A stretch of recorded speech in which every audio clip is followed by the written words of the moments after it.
अवतार मेहर बाबा की जय, अवतार मेहर बाबा की जय, अवतार मेहर बाबा की जय।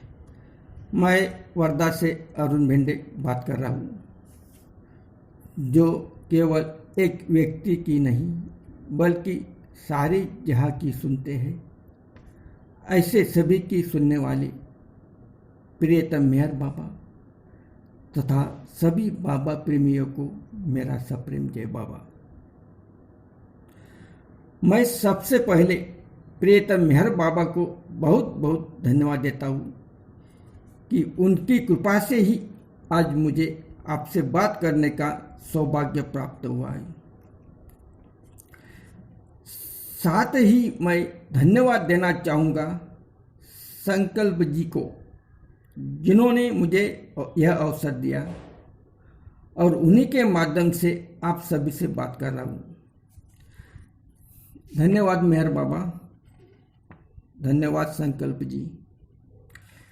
प्रियतम बाबा कहते हैं कि मैं चमत्कार नहीं करता, पर यही लोग सोचते हैं कि कुछ चमत्कार हुआ है तो उसका कारण उनका निजी विश्वास है।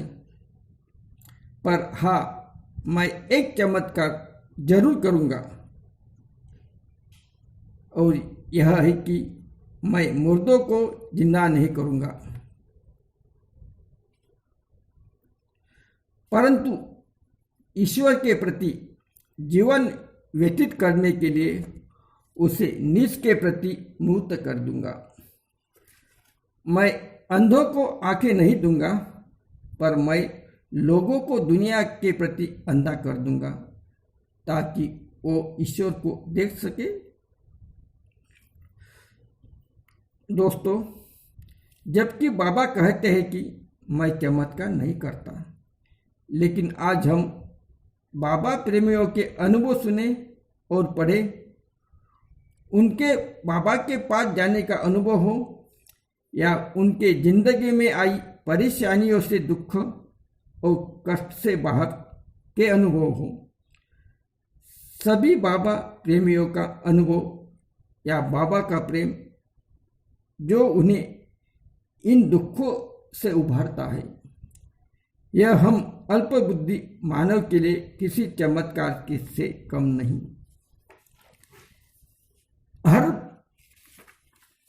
हर बाबा प्रेमियों के बाबा ने अपने पास बुलाने के और अपना दामन पकड़वाने तथा अपनी कृपा बरसाने के अलग अलग और आश्चर्यजनक अनुभव है। बाबा किसको कहा कैसे उनसे मिलाए, ये तो उनकी मर्जी है। उनके मर्जी के सिवा एक पत्ता भी नहीं हिलता, और अगर उनकी मर्जी हो जाए तो कोई भी उनके दर तक पहुंचने बिना नहीं रहता। और एक बार जिसको बाबा ने अपनी बाहों में थामा, फिर वह इंसान बाबा को छोड़ना भी चाहे फिर भी बाबा उसका हाथ कभी नहीं छोड़ते। और इसी प्रकार का अनुभव मैंने भी किया। वैसे मैं बाबा से 1990 में प्रथम दर्शन किया, लेकिन बाबा का नाम मैंने सबसे पहले 1978 में वर्धा जिले के आरवी शहर में सुना, जहां मैं नौकरी करता था। तब मैं 28 साल का था। मैं जहाँ रहता था वहाँ बाबा का सत्संग चलता था, मुझे भी बुलाया जाता था, लेकिन मैं कभी गया नहीं, क्योंकि मैं बाबा को अवतार ही मानता नहीं था। मेरी धारणा अलग थी। 12 साल बाबा मेरे पास होकर भी मैं बाबा से दूर था। फिर मेरा तबादला वर्धा शहर में हुआ और मैं वर्धा आ गया। बाबा का नाम सुनने के 12 साल बाद बाबा से जुड़ा हूँ। 31 जनवरी 1990 के अमर तिथि प्रोग्राम के लिए हमारे ऑफिस के 10 लोग प्राइवेट गाड़ी करके जा रहे थे। इत्तेफाक से एक आदमी कैंसर हुआ और मुझे चलने को कहा और मैंने हाँ बोल दी और इसी तरह मेरा पहली बार दर्शन हुआ। ये बाबा जी मर्जी नहीं तो क्या है। दूसरा मैं अलग अनुभव बताना चाहता हूँ। मुझे साल याद नहीं है, दिवाली की छुट्टी में मैं और मेरी फैमिली मेहराबाद गए थे। सवेरे की आरती होने के बाद मुझे बाबा के समाधि पर चढ़ाई हुई चादर चाहिए थी। हमने डॉली आंटी से चादर के बारे में बात की। डॉली आंटी ने हमें मंसारी के पास भेजा। उस वक्त चादर डिस्ट्रीब्यूट करने का चार्ज मंसारी के पास था। मैं और मेरा भतीजा मंसारी के पास पहली बार गए थे। हमने बाबा की समाधि पर चढ़ाई हुई चादर मांगी। चादर मंसारी ने खुद नहीं दी, हमको चादर के गट्ठे में से लेने को कहा और बोली यह चादर बहुत कीमती है, इसका इस्तेमाल सिर्फ दर्शन के लिए करना। ऐसी स्थिति आने वाली है, ये चादर आपको लाखों में मांगेंगी तभी भी नहीं देना। ऐसे दिन आने वाला है, सब बंद रहेगा और खाना नहीं मिलेगा। उस वक्त हमने इस बात को नजरअंदाज किया। जिस वर्धा शहर में बाबा से जुड़ा हूं, उस वर्धा शहर में बाबा प्रत्यक्ष रूप से तो नहीं आए, लेकिन बाबा ने बैदुल जी के एक छड़ी देकर वर्धा में भेजा। इसका जिक्र डॉक्टर विलियम डंकिन अंग्रेजी पुस्तक द वे फेयर्स का अनुवाद भाऊजी कल्चुरी ने किया था। इस पुस्तक का नाम पथिक है। पेज नंबर 463 में इसका विवरण दिया है। 19 जुलाई 1944 वर्धा शहर में मोहम्मद अली मस्त था, जो एक मस्जिद के सामने बैठता था। वह गर्व करता था कि वह बहुत धनी मनुष्य है और लाहौर के बैंक में उसका बहुत पैसा है।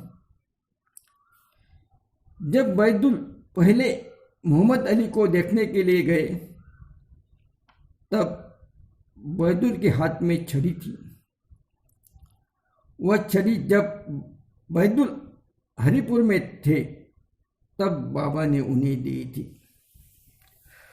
मस्त ने बैदुल से कहा, जिस मनुष्य ने तुम्हें एक छड़ी दी है वो महान है, इसलिए छड़ी को संभाल कर रखो और किसी को इससे मत मारो।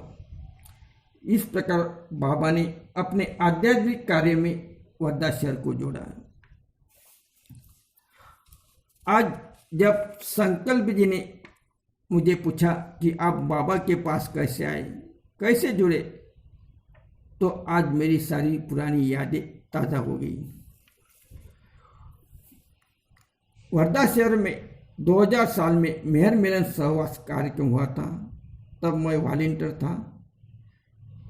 तब उस कार्यक्रम में भाऊजी और उनकी फैमिली थी। 3 दिन का सहवास कार्यक्रम था। पूरे भारत के बाबा प्रेमी आए थे। मेरी ड्यूटी सभी बाबा प्रेमियों को रहने की व्यवस्था करने के लिए थी। उस वक्त सभी ज्येष्ठ बाबा प्रेमी उपस्थित हुए। वैसा ही कार्यक्रम हमारे जिले के पुलगांव शहर में था। तब मेरी ड्यूटी बाबा प्रेमियों को स्टेशन से घर लाना था। तब जाल काका, डॉली आंटी, मूर्ति जी, शालिग्राम जी शर्मा, बी रामकृष्णैया सबको लेकर घर में आया। खाना खाने के बाद मुझे यही सवाल पूछा कि आप बाबा के पास कैसे आए। तब मैं विस्तार से नहीं बोल सका। तब बाबा की मर्जी, इतना ही कहो।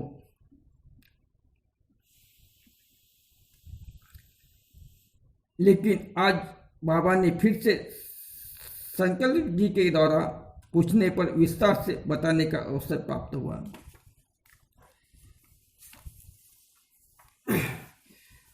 हमारे शहर में प्रभाकर और पैसापुरे वो अब नहीं रहे, बाबा में समा गए। इनके माध्यम से बहुत से बाबा प्रेमी जुड़े। 1978 को दशक में सीडी देशमुख 7 बार वर्धा आकर गए।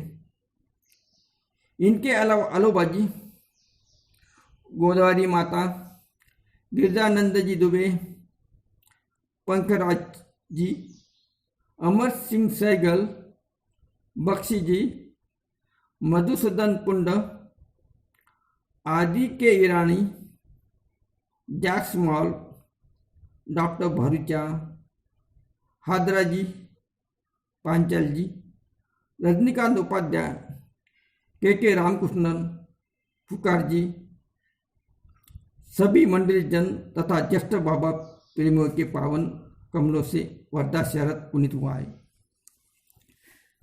प्रियतम मेहर बाबा द्वारा लिखित गॉड स्पीक पुस्तक का प्रथम मराठी अनुवाद करने का भाग्य हरा पंडित जी को प्राप्त हो गया। वो भी बाबा के पास गए। सन 2000 में वर्धा शहर में आयोजित भव्य मेहर मिलन महोत्सव का आयोजन भी एक सभी बाबा प्रेमियों के लिए एक अद्भुत अनुभव था। बाबा ने हमारी हर पल सहायता की और हम सभी कार्य का हिस्सा बनने का सौभाग्य मुझे प्राप्त हुआ। इसलिए मैं बाबा को धन्यवाद देता हूँ। मैंने इसके अलावा शिरडी से मेहराबाद और पुणे से मेहराबाद पदयात्रा का भी अनुभव अविस्मरणीय है। मैं धुनी के बारे में बात करना चाहता हूँ। हम वर्धा के विश्व प्रेमियों का ग्रुप मेहराबाद 9 जुलाई 2017 को मौन दिवस मनाने के लिए मेहराबाद गए थे और 12 जुलाई धुनी तक मेहराबाद रहे।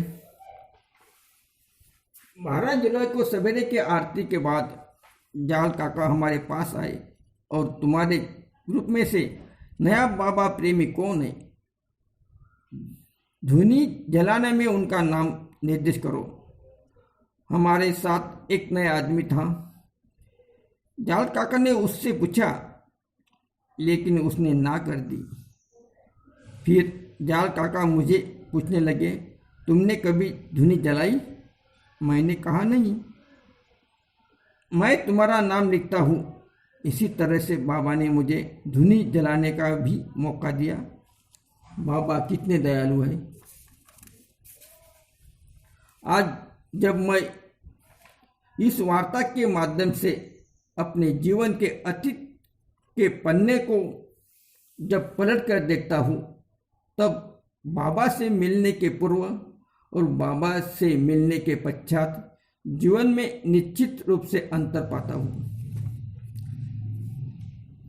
बाबा कहते हैं कि मैं तुम्हारे हृदय में दिव्य प्रेम का बीज बोने के लिए आया हूँ। प्रेम और बुद्धि के बीच ऐसा ही अंतर है जैसा कि दिन और रात। जब सूर्योदय होता है तब रात दिन में बदल जाती है। ठीक इसी प्रकार जब प्रेम प्रकट होता है तब अज्ञान चेतन ध्यान में विलीन हो जाता है। इसलिए बाबा कहते हैं कि सबसे प्रेम करो और तब परमात्मा तुम्हारी सहायता अवश्य करेगा। वर्धा के श्री मानिकराव काई, इनकी रचना याद आ रही है। चिंता मत करो प्रेमियों खुश रहो, प्रेम बाबा से करो जीवन सुखी करो। प्रेम ही अमृत है, प्रेम ही संजीवनी, अवतार मेहर बाबा की यही है मेहरबानी। बाबा के प्रेम से जीवन सजाओ, नाराज मत रहो कोशिशें करते रहो। काम करते करते प्रभु की मर्जी को संभालो, बाबा की कृपा से जीवन संवारो। बाबा की याद करने से कठिनाइयाँ हल हो जाएगी। मर्जी के पालन से ही मिले खजाना दैवी। प्रभु की मेहर से धन्य हो जाओ, चिंता मत करो, प्रेमी खुश रहो। और इसी के साथ आप सबसे विदा लेता हूँ। जाने अनजाने में जो गलतियाँ हुई सब मेरी है, यह मानकर अपनी हुई गलतियों के लिए सभी को क्षमा मांगता हूँ। और पुनः से एक बार शंकर जी को मुझे इस अनुभव वार्ता में आमंत्रित करने हेतु प्रियतम बाबा को धन्यवाद देता हूँ। सभी बाबा प्रेमियों को धन्यवाद। अवतार मेहर बाबा की जय।